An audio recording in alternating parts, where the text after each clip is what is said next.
광야로 내보낸 자식은 콩나무가 되었고 온실로 들여보낸 자식은 콩나물이 되었고, 그런 시가 있어요. 누가 지은 시일 것 같습니까? 나주사님? 정채봉 시인의 시인데, 처음의 마음으로 돌아가라.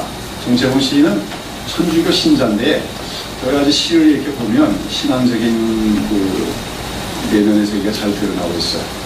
처음의 마음으로 돌아가라 하는 시집에 홍신의 자녀교육이라고 하는 시입니다. 아주 짤막하죠? 다시 한번 해볼까요? 광야로 내보낸 자식은 뭐가 되었고? 콩나무가 되었고, 온실로 들여보낸 자식은 뭐가 되었고? 콩나물이 되었고. 우리 자녀교육에 대해서 뭔가 단정하게 해주는 글이 아닐 수가 없습니다.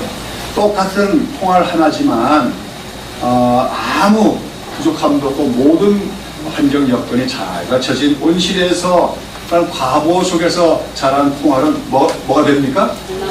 한 가닥 콩나물이 되고 말지만, 참 바람이 불고 뜨거운 태양이 내려쬐는 메마른 땅에 버려지듯이 그렇게 땅에 내보낸 콩알은 뭐가 됩니까? 자라서 많은 콩알을 열매를 맺는 콩나무가 되듯이, 우리 부모들의 마음은 참 자녀들한테 모든 걸 해주고 싶은 게 부모들의 마음이지만 그것이 진정한 사랑만은 아니다. 때로는 우리가 의도적으로라도 우리 자식들을 뭡니까? 온실에 들여보낸 콩알처럼 키울 것이 아니라 뭡니까? 마른 땅에 광야로 내보내는 그런 우리 부모들의 어떤 위험을 무릅쓰는 그런 교육 방법도 필요하다 하는 것을 우리에게 얘기해 주고 있지 않느냐. 요즘에 이제 신세대들이 점점 적응력이 약해진다고 하는데, 그런 문제들이 어쩌면 우리가 과거의 부모들은 자식들을 돌아볼 틈이 없는 부모들이 많았기 때문에 정말 버려두듯이 자랐지요. 그러니까 광야에서 자랐어요. 그러다 보니까 그 속에서 생명력도 강해졌고 인내력도 강해졌는데, 요즘에는 어릴 때부터 뭔가 모든 걸 다 채워주려고 하는 부모들의 극진한 사랑 속에서 그것이 오히려 온실 같은 환경이 됨으로써 우리 자녀들이 오히려 생명력이 강하지 못한 그런 현상들이 나타나고 있지 않나 돌아보게 됩니다. 그 시인의 시편, 정채봉 시인의 시편에 보면, 그 시에 보면 광야로 내보낸 자식은, 그래서 광야로, 아마 이분도 이제 성경을 아시니까 많이 읽으신 분이니까 광야, 성경은 광야의 그 이미지를 이용한 것 같습니다. 여러분, 우리가 부모들의 마음에서도, 부모들의 자녀 교육에 있어서도 사실은 광야로 자식을 내어보낼 줄 아는 부모가 사실 자녀를 정말로 사랑하는 것인데, 이것은 하나님께서 하나님의 자녀들이요 하나님의 백성인 우리들을 대하시는 데 있어서도 마찬가지입니다. 하나님 우리를 너무나 사랑하시는 분입니다. 하나님은 우리를 얼마나 사랑하십니까? 자기의 독생자 예수를 이 땅에 보내서 십자가에 죽이시는 데까지 우리를 사랑하신 분이다. 그분이 뭐가 아깝다고 우리에게 더 좋은 것들을 많이 주지 않으시겠습니까? 그러나 하나님께서는 우리가 이 땅에서 사는 동안에 우리 하나님의 백성들, 하나님의 자녀들에게 온실과 같은 환경, 즉 유토피아적인 환경을 축복이다 이렇게 허락하시는 것이 아니라는 거예요. 그것이 아니라 오히려 하나님께서 우리를 광야로 인도하시거나 광야로 몰아놓으셔서 우리로 하여금 하나님 백성답게 만드시는 것이 하나님의 사랑이다 하는 것을 우리는 알아야 된다고 하는 것입니다. 그처럼 하나님께서 자기가 사랑하는 자기 백성, 자기 자녀들을 온실과 같은 환경에서 처음부터 복을 주시는 것이 아니라 오히려 광야로 인도하시고 광야로 들어가게 하시고 거기서 광야를 체험하게 하셔서 성숙하게 하는 거예요. 그걸 우리는 하나님이 만드신 광야 학교라고 말할 수가 있을 것입니다. 그리고 이러한 광야 학교에서의 훈련과 광야 학교에서의 영성의 체험이 없는 사람은 사실 진정한 하나님 백성으로서의 신앙과 영성을 온전히 가질 수 없고, 더 나아가서는 하나님의 중요한 일들을 감당하는 참된 하나님의 종들이 될 수가 없다고 하는 것입니다. 이렇게 보니까 우리 성경에는 광야란 말이 아주 많이 나오고 있지요. 여러분, 광야라고 하는 것이 어떤 것입니까? 우리 성경에, 영어 성경에 보면 광야가 데저트라고 되어 있는데, 데저트라는 사막이죠. 우리 영어로 보면. 그러나 이제 데저트 성경에 나오는 광야는 사막하고는 조금 달라요. 그러니까 사막화가 많이 진행된 황무지입니다. 말하자면 이스라엘이나 우리가 시내 반도 같은 데 가보면 그 광야가 뭔가 이렇게 볼 수 있어요. 그 광야는 말하자면 사막화가 진행 중인 땅으로서 아주 거칠고 메마르고 그런 땅인데, 사막처럼 완전히 풀이 없는 게 아니라 드문드문 풀도 있고 조금 관목들도 조금 있긴 있지만, 그러나 한마디로 사람이 거주하면서 농사 짓고 살 수 있는 땅은 아닌 곳이 바로 광야입니다.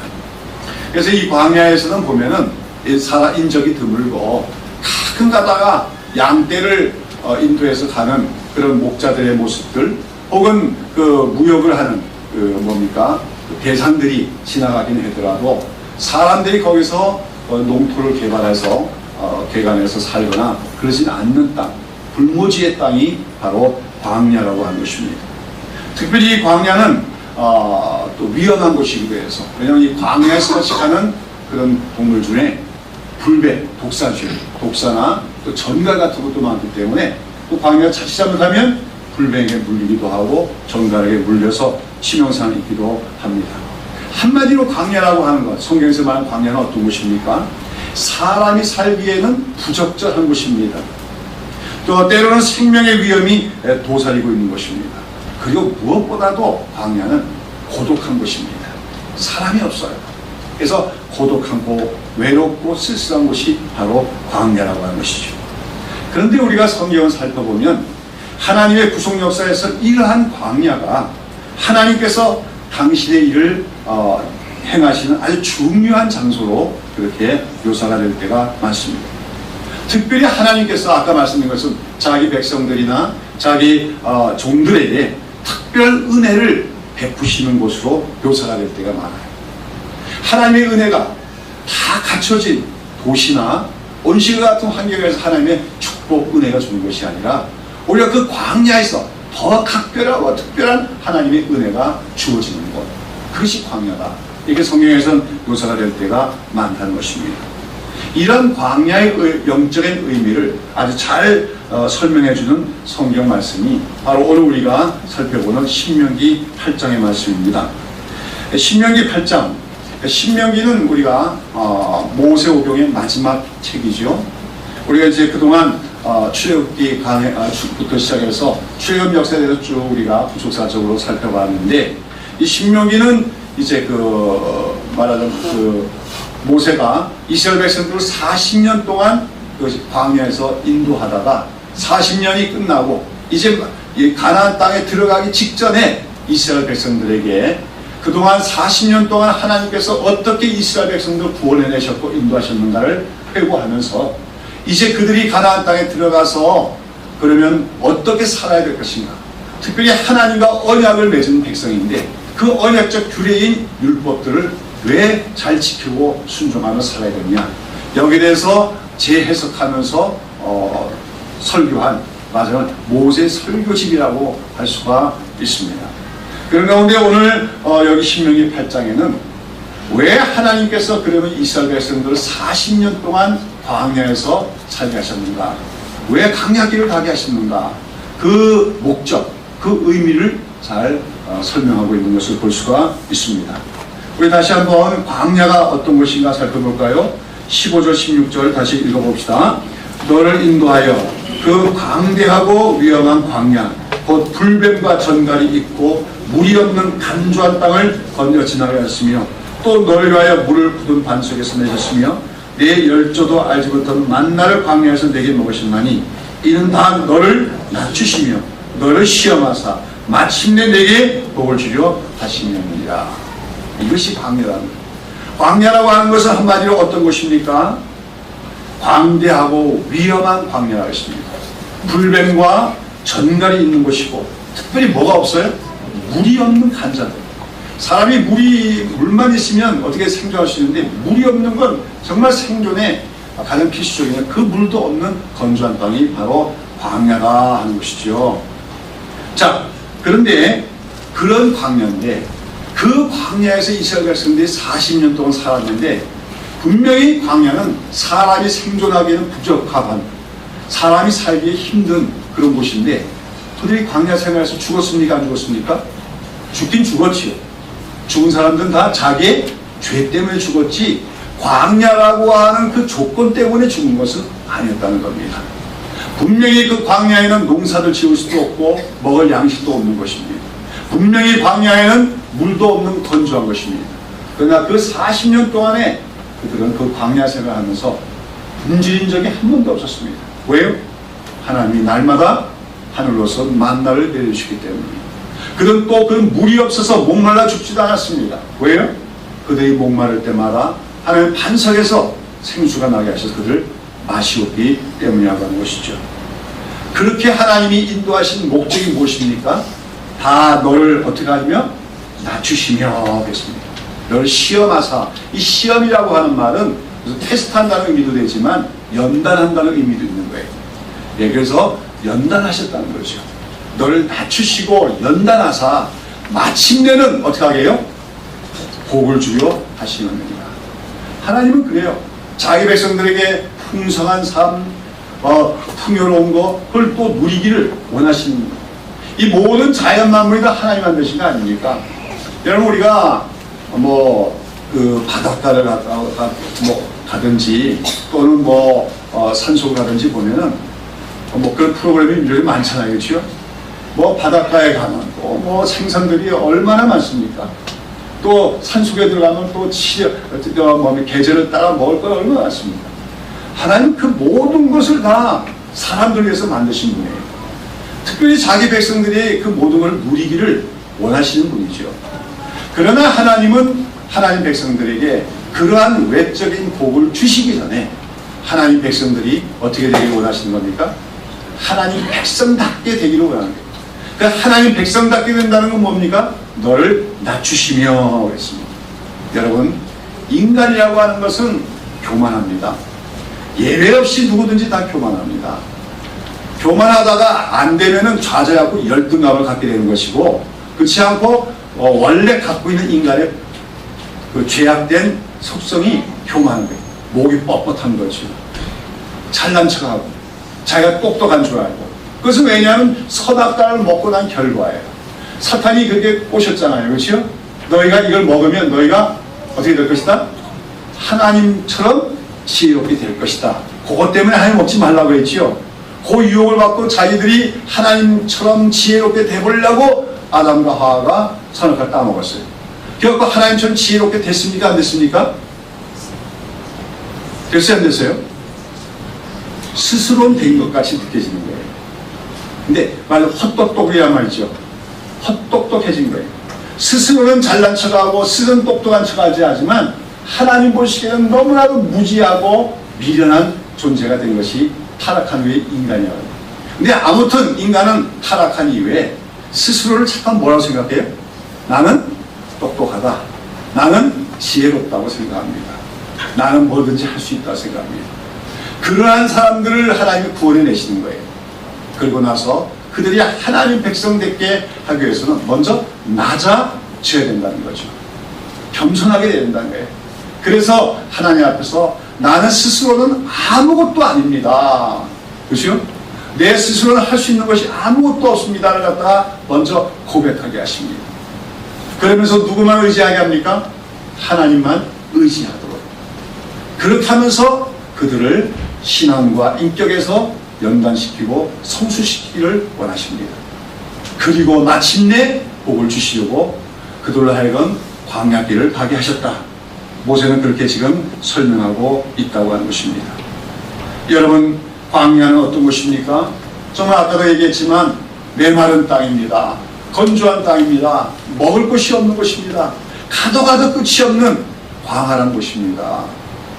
자, 여러분, 이스라엘 백성들 애굽 땅에서 노예로 살았지만 전에 제가 설명드렸잖아요.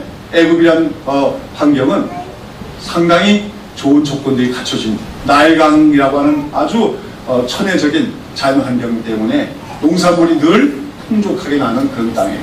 그래서 이스라엘 백성들은 사실은 애굽에서 노예 생활을 하면서도 그래도 가끔 가다가 그래도 애굽 사람들한테 고깃가마 옆에서 고기도 좀 얻어먹을 수가 있었고, 그 애굽에서 나는 갖가지 그 산물들, 참외, 오이, 부추, 그렇죠. 그 성경에 나오잖아요. 그거 먹고 싶다고 하잖아요. 많은 그 농산물들. 그래도 그거 얻어먹어주면서 살 수 있었던 곳이 뭡니까?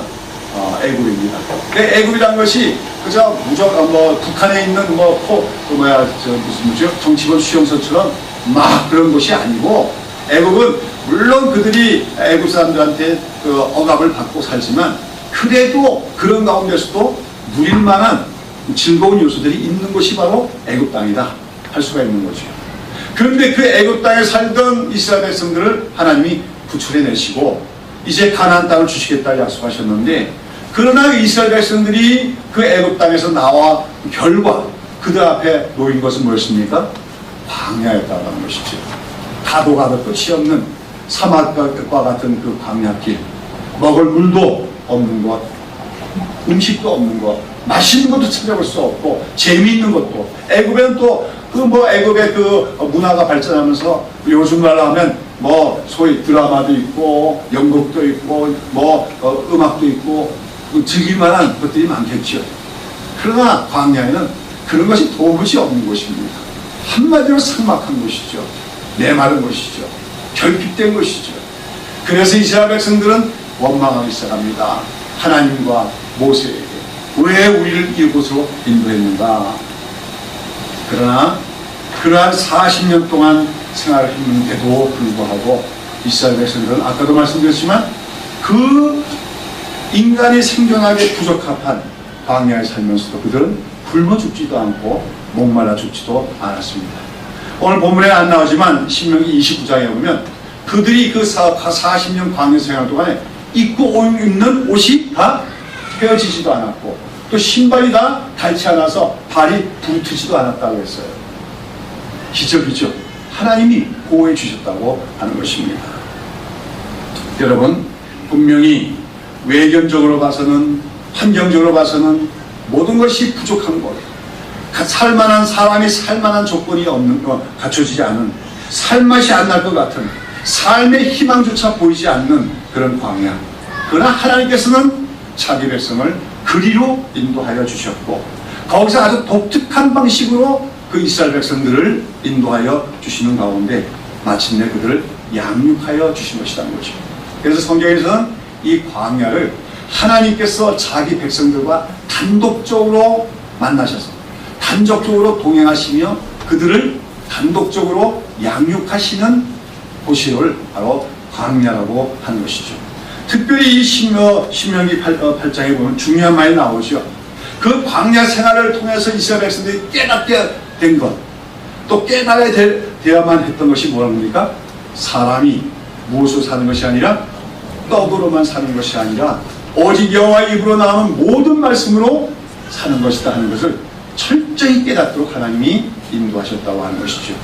이 신명기에 나오는 모든 말씀들은 바로 예수님이 광야에서 시험받았고, 예수도 광야에서 시험받았는데 그 사탄의 모든 유혹을 물리칠 때 바로 신명기에 나오는 말씀을 가지고 물리치시는 걸 보고 있습니다.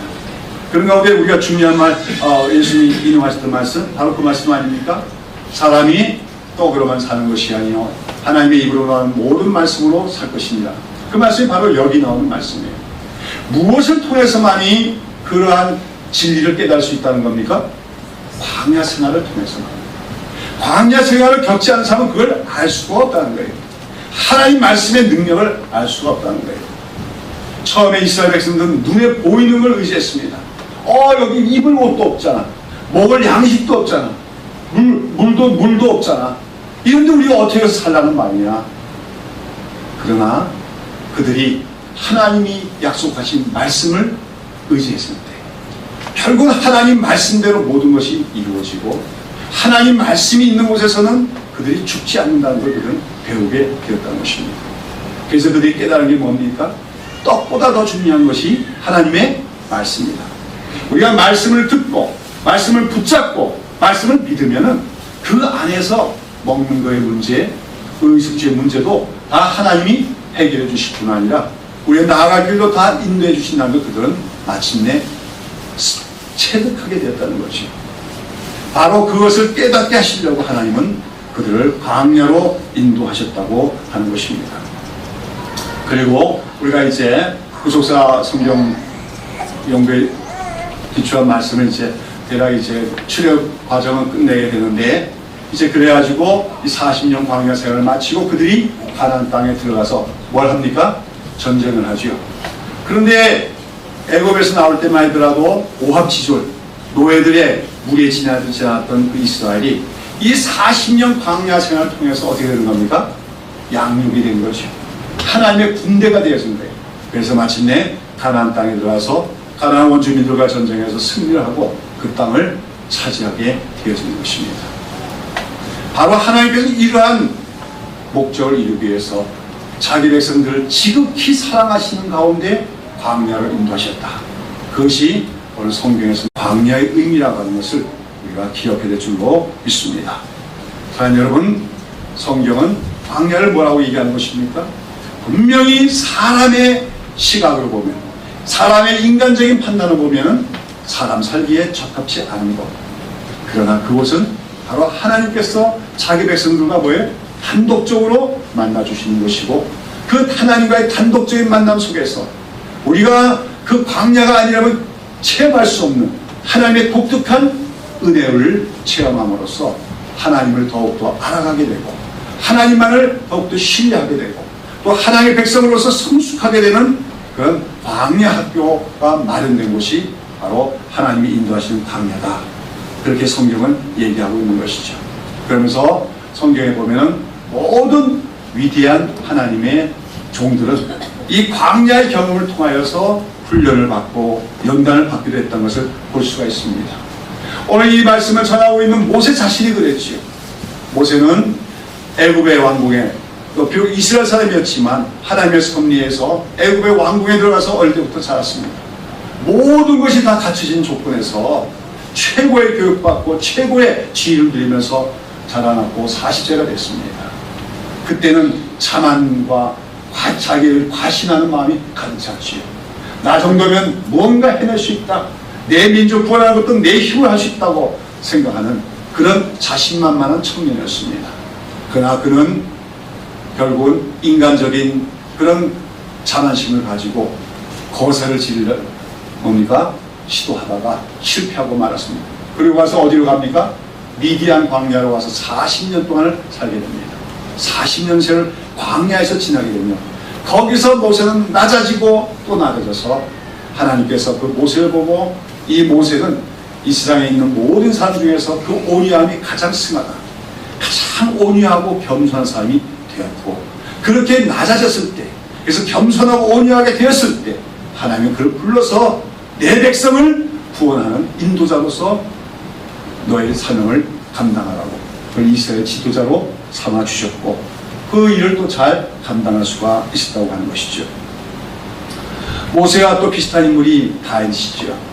이스라엘 역사 속에서 가장 영광스러운 시대를 이뤄낸 다윗. 근데 그가 왕이 되기 전에 그저 좋은 환경 속에서 왕자 교육을 받은 사람이 아니었다는 거죠. 그는 청소년기에 이미 그 블레셋 거인인 골리앗을 물러들어 이기고 국민적인 영웅이 됐습니다. 그래서 고속도로를 달리듯이 그래서 평탄하게 고속승전에서 왕이 된 것이 아닙니다. 오히려 그렇게 사람들로부터 각광을 받고 사람들에게 칭송을 받게 될 때부터 그에게는 고난이 찾아왔습니다. 사울 왕이 그를 시기하여 죽이려고 합니다.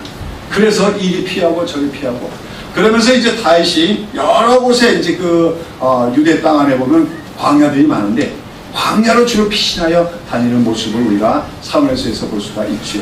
또 시편에 보면 다윗이 광야에서 쓴 그런 시편들이 많이 있는 것을 봅니다. 한마디로 다윗의 영성도 어디서 닦여져 나가는 겁니까? 광야에서. 광야 어떤 곳입니까? 메마른 곳입니다. 외로운 곳입니다. 쓸쓸한 곳입니다. 어쩌면 어떤 데 혼자 있으면 밤에는 무섭기도 한 곳입니다. 그러나 그곳에서 그는 누구를 바라봅니까? 하나님을 바라봅니다. 하나님만 의지합니다. 그런 가운데서 그의 믿음은 성숙해져 나갔고, 그래서 나중에 정말 그 이스라엘을 신정국가로서 하나님의 영광이 나타난 나라로 만들 수 있는 그 하나님의 종으로 훈련을 받게 되어졌다는 것이죠. 뭐 그 외에도 우리 신약시대 들어가면 세례요한도 마찬가지 아닙니까? 세례요한은 어머니의 뱃속에서부터 성령 충만한 자였다고 했어요. 근데 그는 출생하자마자 광야로 빈들로 갔다 했죠. 빈들이 광야인데 광야에서 자란 사람이 바로 세례요한입니다.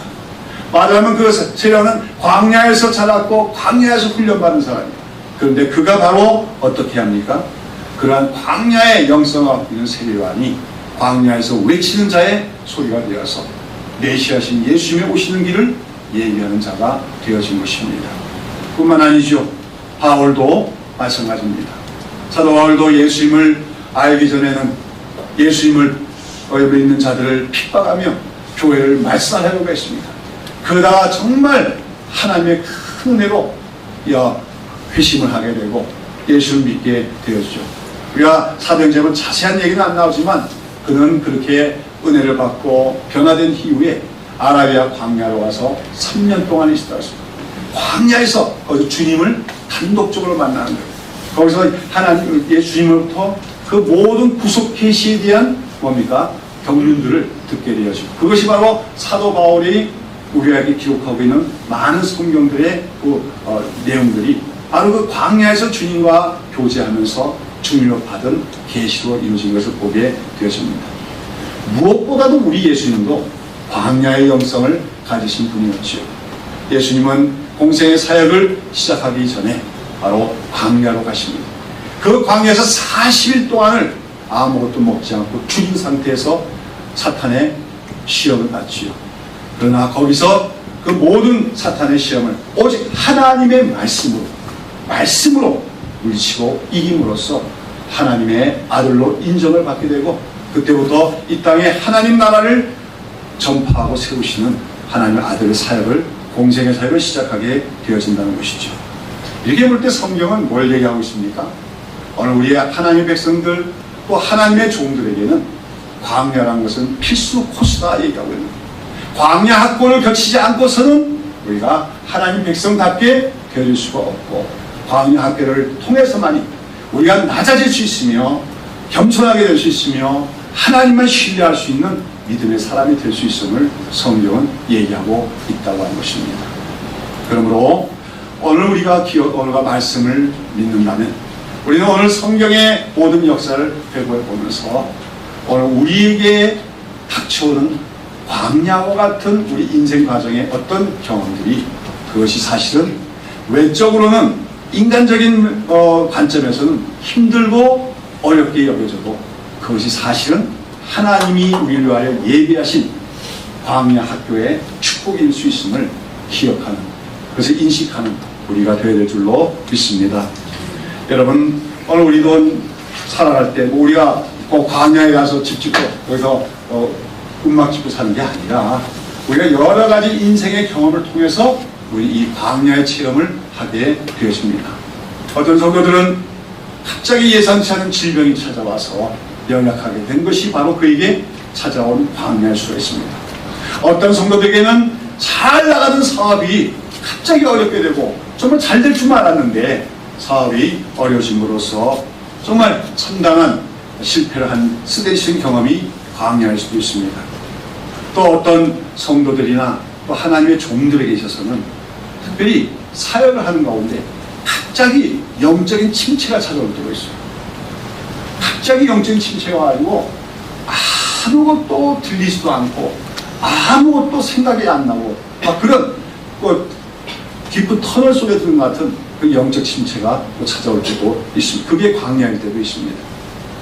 아무튼지 우리가 어떤 형태로든 이 광야라고 하는 것이 우리 삶에서 나타나게 될 때 대부분 사람들은 당황하며 왜 이런 일이 나에게 다 찾아왔는가 놀라면서 낙담하거나 우울하게 되는 것이 인지상정이라고 할 수가 있습니다. 바로 그럴 때 이것이 광야구나 여겨질 때 우리는 그 광야가 바로 하나님이 우리가 예비하시는 바로 광야 학교의 축복의 장임을 다시 한번 새롭게 인식해야 될 줄로 믿습니다. 세상에 속한 사람들, 하나님 믿지 않는 사람들은 광야와 같은 환경 속에서 자포자기하거나 아니면 자기 운명을 환탄하며 낭망할 수밖에 없을 것입니다. 그러나 우리 그리스도인들은, 우리 하나님의 백성들은, 하나님께서는 늘 자기 백성들을 광야에서 만나기를 원하십니다. 그 광야의 체험을 통하여 오히려 우리가 광야가 아닌 세상 속에서는 체험할 수 없는 독특한 하나님의 은혜를 체험하게 하심으로 우리를 더 성숙하게 하시는, 특별히 우리를 낮추시고 더 낮아지고, 여러분 기억해야 되는 것이 점점 모든 일이 잘 돼서 나는 잘할 수 있어, 나는 괜찮은 사람이야, 나는 훌륭한 사람이야, 이렇게 높아지는 게 축복이 아니에요. 신앙의 세계에서는 갈수록 낮아지는 거예요. 나는 참 부족하다, 나는 참 연약하다, 나는 참 무능하다. 그러므로 내가 의지할 수 있는 분은 하나님밖에 없다. 하나님 도움이 없이는 나는 아무것도 할 수 없다. 이렇게 우리가 생각하게 되면 그것이야말로 성숙이고 그것이야말로 참 진정한 축복임을 기억해야 될 줄로 믿습니다. 그것이 바로 광야의 그 경험이 없이는 이루어질 수가 없다고 성경은 말하면서 하나님은 오늘도 우리를 그 광야에서 만나자고 말씀하시고 계심을 기억하는 여러분 되시기를 바랍니다. 여러분, 이 광야는 특별히 어떤 곳이냐 할 때 제일 중요한 것은 광야는 우리가 단독자로서 하나님을 만나는 곳입니다. 여러분, 우리 그리스도인의 신앙생활은 더불어 살기와 하나님 앞에서 홀로 서기에 두 가지가 잘 견디려야 돼요. 특별히 우리가 이 혼탁한 세대를 우리가 잘 이겨나가려면, 제가 지난 한 주간도 어떤 말씀을 전할까 하면서 지난번 주에 설교한 불법의 시대와 관련된 설교를 해볼까도 여러 가지 생각하다가 그냥 구속사 설교를 하기로 했는데, 여러분 지금 우리가 불법의 시대로 들어간다면 우리가 그 어느 때보다도 우리 교회가 어떤 교회의 모습을 갖춰야 될 것 같습니까? 노아의 방주와 같은 모습을 갖춰야 돼요. 그렇지 않습니까? 바로 성경에서 나오는 종말에 대한 예표가 되는 두 가지 중요한 사건이 바로 노아 홍수와 소돔과 고모라죠. 근데 거기서 롯은 사실은 교회 생활에 실패한 사람이라고 얘기할 수가 있어요. 개인적인 신앙이 있었지만 교회 공동체를 이루지 못한 경우입니다. 그러나 노아는 어떻게 한 거예요? 적어도 자기 가족만은 똘똘 뭉쳐가지고 방주, 사람들이 비웃지요. 말은 화창하고 좋은 날씨만 연속되는데 무슨 홍수가 내린다냐. 그러면서 바다도 아닌 뭡니까? 산꼭대기에다가 방주 짓는 거고 사람들이 얼마나 비웃었겠어요. 그러나 그 가족들은 한 사람도 의심하지 않고 어떡합니까? 120년 동안이나 그 노아 방주를 지어나갔어요. 우리 교회가 그래야 될 줄로 믿습니다. 주님 곧 오십니다. 우리가 교회 중심으로 살아야 돼요. 교회에서 마음이 하나 되고 믿음이 하나 되고 서로 격려하고. 여러분, 노아가 그 방주를 건설할 때 주변으로부터 얼마나 비난과 조롱을 많이 받았겠어요. 그때 아마 노아와 그 아내 또 노아와 그 아들들을 서로 아마 위로하고 격려했을 거예요. 그렇죠? 우리 힘내자. 사람들은 우리를 비웃지만 그러나 하나님의 말씀이 그러한 거다. 하나님 말씀대로 반드시 이 세상에 대한 종말이 올 것이다. 그러면서 방주를 건설해 갔어요. 저는 우리 교회가 노아 방주와 같은 교회가 되었으면 합니다. 한 사람도 흩어지지 말고 한 사람도 낙오하지 말고 끝까지 정말 예수님 오시기 직전에 이 땅을 뒤덮는 하나님의 심판의 홍수의 물결이 쳐올 때 우리 새벽에 있을 교회가 한 방주처럼 우리 온전히 다 함께 구원받는 공동체가 될 수 있기를 바랍니다. 그래서 우리가 신앙생활에서는 공동체의 생활이 너무나 중요합니다. 오늘 한국교회 문제는 이 교회가 공동체성을 상실했다는 것이 가장 큰 문제점이 하나예요. 더 이상 교회는 공동체가 아닙니다. 이게 무슨 극장인지 이게 무슨 백화점인지 알 수 없는 경우를 교회가 되지 않았습니까? 교회는 공동체의 제일 또 가장 원형적인 모습이 뭐예요? 가정이죠. 그렇죠? 가정 같은 모습이 돼야 돼요. 우리 새벽에서 교회는 그러면서 참 좋은 교회라고 믿습니다. 우리 어린아이 하나하나 다 알잖아요. 그렇죠? 새 생명 탄생하면 다 기뻐해주고 다 안아주고 그렇지 않습니까? 그게 공동체의 모습이에요. 그것이 안 되어지면 이미 교회는 교회의 본질을 상실하고 있는 거나 다름이 없다. 그러면서 우리가 참 조목입니다. 그러나 더욱더 더 모이게 힘쓰고 더 결속하게 힘써 나가야 돼요. 조금 더 투자해야 돼요. 공동체 이루는데. 근데 우리 신앙생활은 이런 공동체로서 더불어 살기 힘쓰는 한편, 그래야 우리 믿음의 성숙이고, 또 하나는 뭡니까? 우리가 하나님 앞에서 홀로 서기를 할 수 있어야 돼요.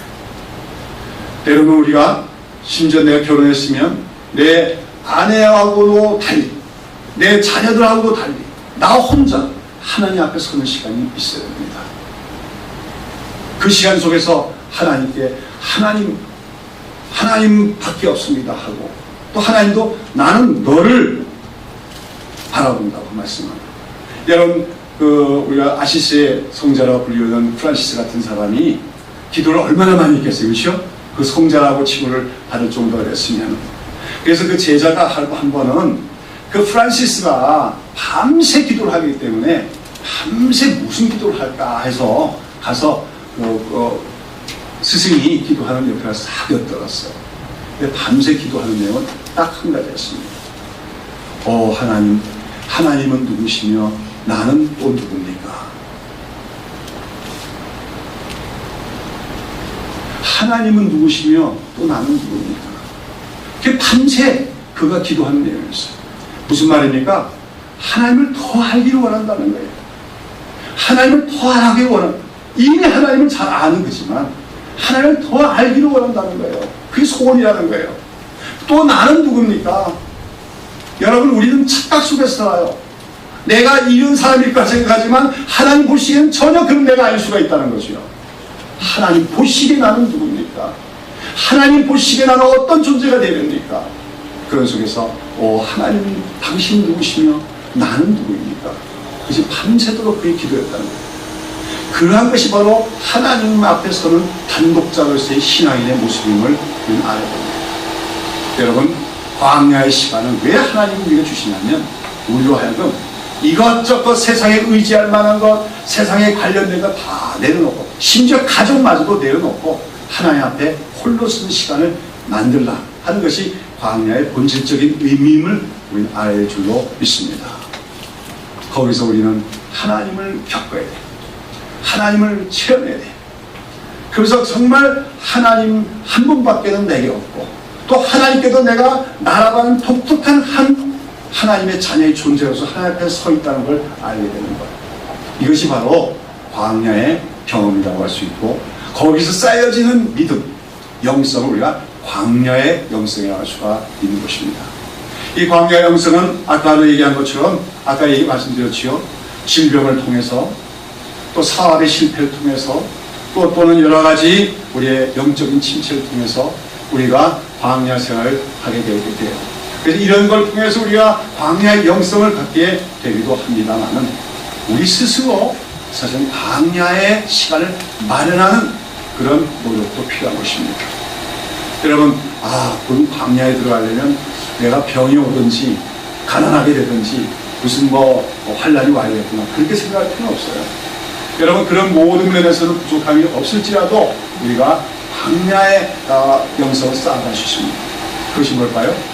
하나님 앞에 나 홀로 서는 시간을 마련하는 것입니다. 시간이 갈수록, 날이 갈수록 점점 아쉬운 거는 이 새벽 기도 같은데 이렇게 와서 기도하는 사람의 숫자가 정말 줄어든다는 거예요. 여러분, 어떤 사람은 예수님 환란 직전에 대환란이 있을 것이고, 그때가 되면 막 적그리스도가 예수 믿는 사람들 다 잡아다가 고문을 하고 살가죽을 베끼고 막 그럴 것이다 하는데, 그런 환란은 아니에요. 오늘 우리 집이 분주해지는 것, 이 저의 복잡한 일이 많아가지고 하나님께 집중할 수가 없고 하나님 앞에 단독자로 쓸 수 있는 시간이 없어지는 것이 우리 시대에 환란일 수 있음을 알아야 됩니다. 제가 벌써 몇 년 됐는데 한 3, 4년 전에 저기 상주에 어디 교회를 갔어요. 시골교회, 농촌교회죠. 그 밤에 자고 새벽이 돼서 새벽 기도 하러 딱 갔더니 하얗게 소리가 내렸어요. 무슨 말인지 압니까? 제가 제일 뒤에 앉았는데 앞에 노인들만 와서 쫙 앉으니까 새벽 기도를 50명이 나왔더라고요. 그러니까 그 동네 그 교인, 교인 수가 좀 많은 동네인데 그 교회 다니는 할아버지 할머니들은 다 새벽 기도 나옵니다. 농사니까 그렇게 새벽 기도 하고 또 논일 반에 나가시는 거예요. 그게 농촌의 모습이에요. 근데 저는 그걸 보면서 뭐랄까? 참 어떤 그 경이로움을 느꼈어요. 멋지다. 한 머리들이 저렇게 모여서 새벽 기도하는 모습이, 그것이 어쩌면 한국 교회를 지탱하는 마지막 힘일 수도 있겠다. 그렇게 생각했습니다. 죄송한 얘기지만 우리 새벽에서 교회 좋은 교회라고 얘기했지만 조금 새벽 기도 같은 모습 보면은 부족함이 있다 생각이 들어요. 여러분, 광야의 영성이 우리에게 필요합니다. 과거에는 우리 한국 교회는 어쩔 수 없이 광야의 영성을 가지게 되었었어요. 왜 그렇습니까? 가난했습니다. 핍박이 있었습니다. 일제시대 때 교회가 위기를 당했습니다. 그런 때 어쩔 수 없이 하나님밖에는 붙을 수밖에 없었어요. 그게 바로 광야의 영성이었습니다. 근데 1970년대 이후로 한국 사회가 경제적으로 성장한과 동반해서 교회가 성장했습니다. 그 성장이 축복이었는가? 오히려 그 광야의 영성을 상실하고 말았다고 하는 것입니다. 교회는 세속화의 물결에 휩쓸려갔고 교회는 세속적인 관점으로 가득 차게 되었다는 겁니다. 하나님의 영광보다도 사람의 영광을 구하는 것이 되었다는 것입니다. 왜요? 광야의 영성을 상실해버렸기 때문이라고 하는 것이죠. 이제 우리는 어쩌면 마지막 시대를 맞이하고 있는지도 모르는데 이런 속에서 우리는 광야의 영성을 회복하는 하나님 백성들이 되는 줄로 믿습니다. 여러분에게 오늘 삶에 여러 가지 힘든 것이 있고 어려운 일이 있다면 그것 때문에 낭망하지 마십시오. 그 어려운 거, 힘든 것이 여러분에게 축복일 수 있음을 깨닫는 여러분 되시기를 축원합니다. 그것이 바로 하나님께서 단독적으로 만나주시고자 하는 광야의 수가 있기 때문인 것이죠.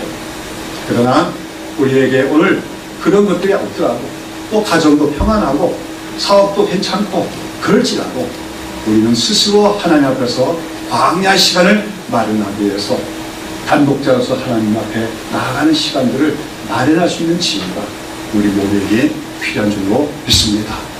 사랑하는 여러분, 우리가 이 시대에 우리에 필요한 것이 광야의 영성입니다. 성경에서는 이 마지막 시대의 인류 문명을 바벨론이라고 표현하고 있어요. 바벨론이라는 건 바로 도시 문화를 얘기합니다. 그 도시 문화는 복잡합니다. 분주합니다. 화려합니다. 그러나 그 안에는 육체의 정욕, 안목의 정욕, 이생의 자랑이 가득하고 결국은 사탄의 괴계가 가득한 것이 이 세상 문화, 도시화된 문화입니다. 그런 속에서 우리가 우리의 믿음, 우리의 영성을 보존하고 유지하기 너무나도 힘듭니다. 그렇기 때문에 우리는 교회를 세우고 교회 중심으로 서로 격려해주기도 필요하지만 특별히 단독자로서 하나님 앞에서 홀로 서는 시간을 마련해 나가야만이 우리가 이 세속 도시와 같은 현대 문명 속에서 우리 영성을 지키고 우리 신앙의 순수성을 지킬 수가 있는 줄로 믿습니다. 저는 개인적으로는 과거에 좀 규모가 있는 교회를 하다가 작은 교회를 하니까 바로 그 광야의 영성을 회복할 수 있다면서 너무나 좋아서 시작을 했는데 근데 우리 교회가 너무 모든 것이 다 잘 되다 보니까 평안하고 그러다 보니까 좀 안이한 생각이 들고 그러다 보니까 또 광야의 영성이 없어진 듯한 그런 생각이 들어요. 저는 이 시대에 하나님의 종들은 반드시 세례요한처럼 광야의 영성을 가져야 된다고 믿습니다. 광야에서 외치는 자의 소리가 아니면 진리의 목소리가 나올 수가 없습니다. 도시화돼 버린 사고 구조에서는 절대로 하나님의 말씀이 나올 수 없습니다. 모든 하나님의 종들은 광야에서 외치는 자가 되어야 되는 거죠. 저를 위해서 기도해 주세요. 목사님이 광야의 영성을 회복해서 광야에서 외치는 자의 목소리를 낼 수 있도록 해달라고 기도해 주시기 바랍니다.